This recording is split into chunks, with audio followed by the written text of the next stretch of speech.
Graça e paz, meus amados. Está iniciando mais um resumo da nossa Escola Bíblica Dominical. Desde já, eu quero agradecer a Deus por sua vida e por mais essa oportunidade que Ele nos concede de estarmos aqui estudando mais uma lição maravilhosa da parte de Deus. Desta feita, estaremos estudando a quarta lição desse quarto trimestre, a qual tem por título Quando se vai a glória de Deus. Essa lição está datada de 23 de outubro de 2022, próximo domingo. Pois bem, na primeira parte, que foi a lição passada, nós estudamos sobre as abominações. E agora, dando continuidade a essa segunda visão de caráter apocalíptico, estudaremos quando essa glória, quando essa presença de Deus sai do templo e sai de Jerusalém. Sem mais delongas, eu te convido a ficar conosco e acompanhar a partir de agora mais um resumo no meu e no teu canal Tens um Minuto. Vem comigo!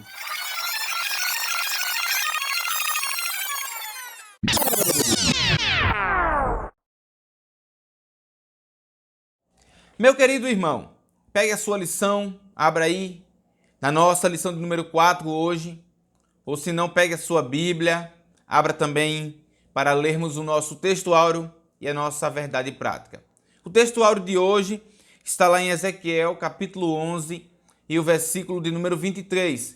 E a palavra de Deus nos diz: E a glória do Senhor se alçou desde o meio da cidade e se pôs sobre o monte que está ao oriente da cidade. Nossa verdade prática nos diz: Deus abandona o templo e retira a sua glória por causa das abominações do povo. Dito isso, eu te convido a continuar comigo e abrir a tua Bíblia agora lá em Ezequiel. Iremos ler Ezequiel capítulo 9 e o versículo 3, Ezequiel capítulo 10 e os versículos 4, 18 e 19, e Ezequiel capítulo 11 e o versículo 22, 23, 24 e o 25. Então leremos. E a glória do Senhor de Israel se levantou do querubim sobre o qual estava, até a entrada da casa, e clamou ao homem vestido de linho, que tinha o tinteiro de escrivão à sua cinta. Ezequiel 10 agora, versículo 4. Então se levantou a glória do Senhor de sobre o querubim para a entrada da casa, e encheu-se a casa de uma nuvem, e o átrio se encheu do resplendor da glória do Senhor. Verso 18. Então saiu a glória do Senhor da entrada da casa e parou sobre os querubins. Verso 19. E os querubins alçaram as suas asas e se elevaram da terra aos meus olhos. Quando saíram, e as rodas os acompanhavam e pararam à entrada da porta oriental da casa do Senhor. E a glória de Deus de Israel, do Deus de Israel, estava no alto sobre eles. Agora Ezequiel capítulo 11, do verso 22 ao 25. Então os querubins elevaram as suas asas e as rodas as acompanhavam. E a glória do Senhor de Israel estava no alto sobre eles. E a glória do Senhor se alçou desde o meio da cidade e se pôs sobre o monte que está ao oriente da cidade. Depois o Espírito me levantou e me levou em visão à Caldeia, para os do cativeiro. E se foi de minha visão que eu tinha visto. E falei aos do cativeiro todas as coisas que o Senhor me tinha mostrado. Com isso, eu te apresento também a nossa palavra-chave, a qual é glória. Mas qual é o significado de glória? Eu trarei para você a priori o significado de glória no nosso contexto mesmo brasileiro, dicionário. E depois eu trarei, à luz da Bíblia Sagrada, o que significa a palavra glória e também os seus termos e a sua etimologia. Com isso, veja aí comigo. Para os dicionaristas, a palavra glória significa honra, fama que se alcança pelas virtudes, talento, boas ações e por características excepcionais. Essa é a definição dos dicionaristas. Com isso, eu quero ler com você e para você o nosso primeiro tópico, a qual tem por título Sobre a Glória de Deus. E está dividido em dois subtópicos. O primeiro, o significado de glória, e segundo, a glória de Deus. Pois bem, antes de entrarmos na nossa lição de hoje, eu quero ressaltar para você novamente, como eu falei na introdução. Estamos estudando a segunda visão a qual Deus dá para Ezequiel. Essa visão vai do capítulo 8 ao capítulo de número 11. Na lição passada, nós focamos no capítulo 8, a qual falava das abominações que estavam acontecendo no templo do Senhor. E o povo de Israel estava mergulhado na corrupção, na idolatria, em todo tipo de ato pecaminoso. Hoje abordaremos do capítulo 9 ao capítulo de número 11, o qual vai abordar quando essa glória vai ser retirada, vai embora de Jerusalém e também do templo. Então, com isso, você tenha isso em mente, que estamos tratando ainda da segunda visão de caráter apocalíptico e daquela visão a qual Deus pega ele em espírito e leva para a Babilônia. E leva para Jerusalém, para dentro do templo. É tanto que o texto a qual nós lemos na nossa leitura bíblica em classe vai falar justamente do finalzinho, quando Deus faz ele retornar para a Caldeia novamente. Isso está lá no verso 24 e 25 do capítulo 11, que nós lemos agora há pouco. Então, é o término, nós iremos abordar agora o término dessa segunda visão a qual Deus dá para Ezequiel. Amém, meus amados? Com isso, eu quero abordar com você o nosso primeiro tópico, a qual tem por título o significado de glória. Como eu mostrei para você anteriormente, nós vimos o significado através dos dicionaristas. No entanto, nós veremos agora no contexto hebraico, no contexto grego, da Septuaginta, aquela tradução que você conhece da Bíblia Sagrada para o grego. Pois bem, a palavra usada no original hebraico é a palavra kavod e tem por significado a palavra peso.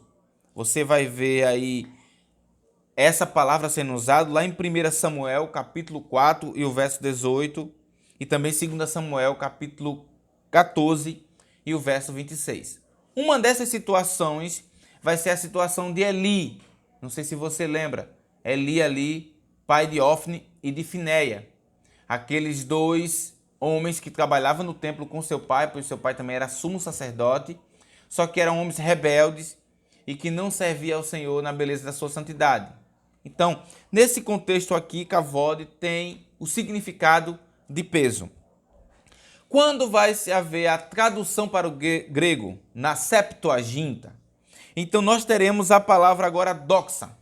A palavra usada é a palavra doxa. E doxa vai nos trazer outros significados. Por exemplo, glória, resplendor, poder, honra, reputação.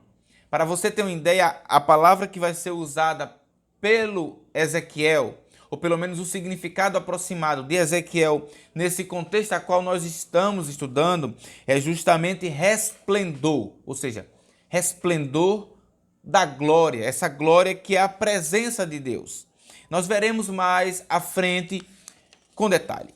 Outro ponto que eu quero aqui analisar com você é uma palavra muito utilizada no meio cristão, que é a palavra Shekinah, ou no original Sherinah, como diz o original. Essa palavra é utilizada por muitos preletores e em muitas igrejas para se referir à glória de Deus. Mas vale aqui ressaltar para você que é uma palavra que nós não encontramos nas Escrituras Sagradas. Porém, essa palavra faz parte do Talmud. Talmud esse que você conhece ou já ouviu falar, que é um livro a qual é comparado pelos judeus no mesmo nível da Bíblia Sagrada. Esse Talmud começou a ser construído, para você ter uma ideia, no período babilônico e depois é desenvolvido mais à frente. Só que essa construção era uma construção oral, passada de pai para filho e assim sucessivamente. Mais à frente, para você ter uma ideia, a partir do século V depois de Cristo, é que nós veremos isso, teremos esse Talmud em escrito, em um livro propriamente dito para aquela população judaica. Então essa palavra é utilizada nesse contexto do Talmud. E é no Talmud que nós encontramos a palavra Shekinah ou Sherinah, ok? Mas que isso fique bem claro para você, que esta palavra não é uma palavra que nós encontramos nos originais na Bíblia Sagrada. Dito isso, eu falo para você agora sobre a glória de Deus, que é o segundo subtópico desse primeiro tópico. E a glória de Deus, aqui, comparando para você como presença de Deus, quando nós falarmos de glória de Deus, aqui estamos falando da presença de Deus, ela foi derramada 2 vezes. E quando foi isso? A primeira vez lá em Êxodo, capítulo 40, do verso 34 e o verso 35, estamos falando aqui do tabernáculo, a qual Deus ordena para Moisés, fala para Moisés, a qual deva ser construído, e depois de construído, Deus derrama a sua glória naquela ocasião. A segunda ocasião está lá em 2 Crônicas, do capítulo 5, do verso 13 e o verso 14, que é agora então na inauguração do templo. Templo esse construído por Salomão. Então, por essas 2 ocasiões, nós veremos essa glória do Senhor sendo derramada, a presença de Deus no meio do povo. Pois bem, pois aqui vale ressaltar que tanto o tabernáculo servia como um local referencial para aquele povo da presença de Deus, como também o templo era esse referencial posterior ao tabernáculo, como o local onde a presença de Deus estava, onde Deus estava ali no meio do seu povo. Dito isso, e espero que você tenha pegado esse primeiro tópico, partiremos então para o nosso segundo tópico.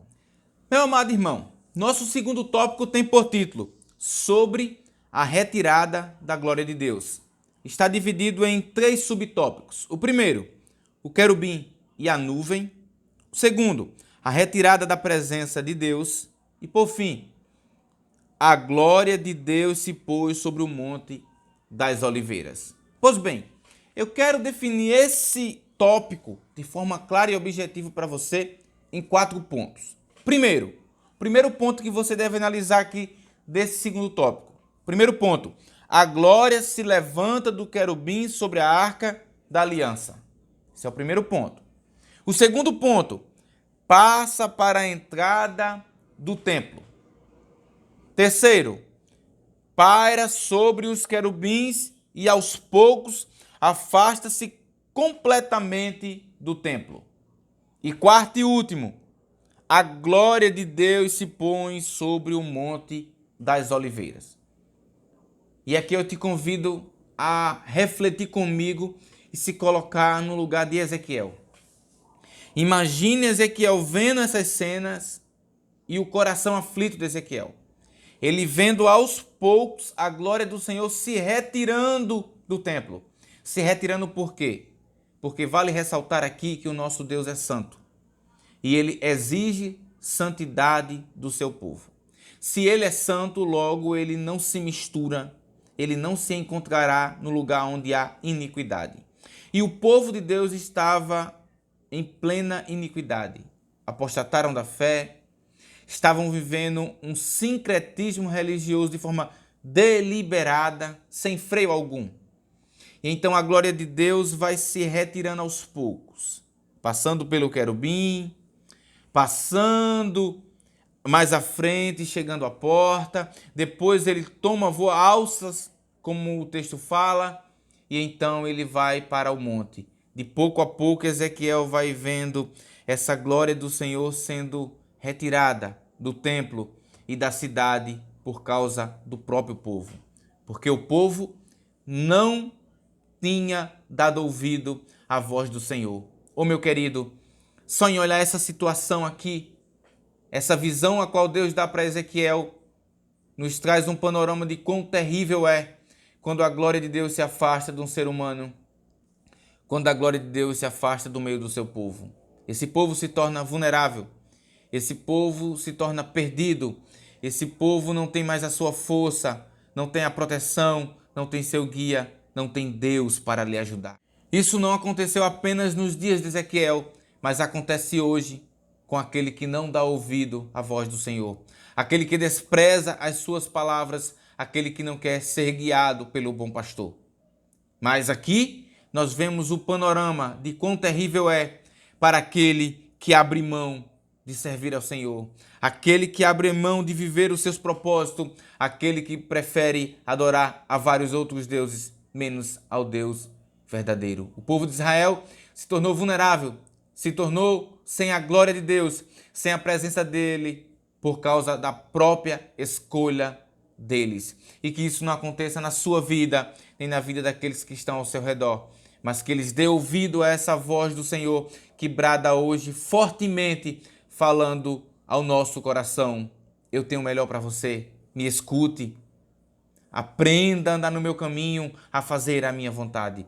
Esse é um retrato daquele que desobedece e não quer andar nos caminhos do Senhor. A glória vai saindo aos poucos, vai se retirando, vai indo embora, até ele perder completamente essa presença maravilhosa do Senhor. Com isso, vamos para o nosso terceiro tópico, sobre o segundo templo. Está dividido em 3 subtópicos também. O primeiro é o segundo templo. O segundo é o templo de Herodes. E terceiro, a presença do Filho de Deus. Pois bem, esse segundo templo nós estamos falando do templo de Zorobabel. Quando Ciro conquista a Babilônia, ele então vai liberar o povo de Deus em 3 levas. Você veja como é interessante. A primeira leva, quando o povo é deportado para a Babilônia, é deportado em 3 levas. 3 levas, como nós estudamos aqui. E quando eles retornam para a sua terra natal, eles também retornam em 3 levas. A primeira vai ser guiada sob o comando de Zorobabel. A segunda vai ser sob o comando de Esdras. E a terceira sob o comando de Neemias. A primeira, com Zorobabel, acontece no reinado de Ciro. E o povo volta para Jerusalém, não apenas para reconstruir o templo, como também as suas casas. Pois bem, o que nós podemos destacar aqui desse primeiro templo é que não é um templo na mesma proporção de Salomão, com a mesma boniteza de Salomão, com o mesmo tamanho de Salomão. É um templo menor. É um templo que em boniteza não é comparado ao de Salomão. Tem várias coisas que nós poderíamos diferenciar entre o templo de Salomão e o templo de Zorobabel. Mas uma coisa que é certa, que há uma promessa sobre esse novo templo, é que a glória da segunda casa seria maior do que a da primeira. Logo mais entenderemos essa frase. Pois bem, esse templo passou por vários impasses, e um dos maiores impasses foi os samaritanos. Os povos samaritanos, a priori, se ofereceram para ajudar a reconstruir o templo. No entanto, o povo judeu falou que não queria a ajuda desse povo. Com isso, esse povo passou a ser uma pedra de tropeço na construção desse muro, mandando cartas para Ciro, e essa obra passou um bocado de tempo embargada. Para você ter uma ideia, essa obra só irá retornar no reinado de Dário. E de Ciro para Dário há um bom tempo. Por quê? Assim que Ciro morre, o seu filho assume o templo, assume o reinado do Império Medo-Persa. E o seu filho vai reinar ali cerca de 6 anos. Depois que o seu filho, o filho de Ciro, morre, passa 1 ano ainda esse reinado sobre o comando dos magos, até então que as famílias mais ricas do Império Medo-Persa escolhem Dário ou Dario como novo rei. Então você pode ver aí que a priori já temos uns 7 a 8 anos de obra embargada.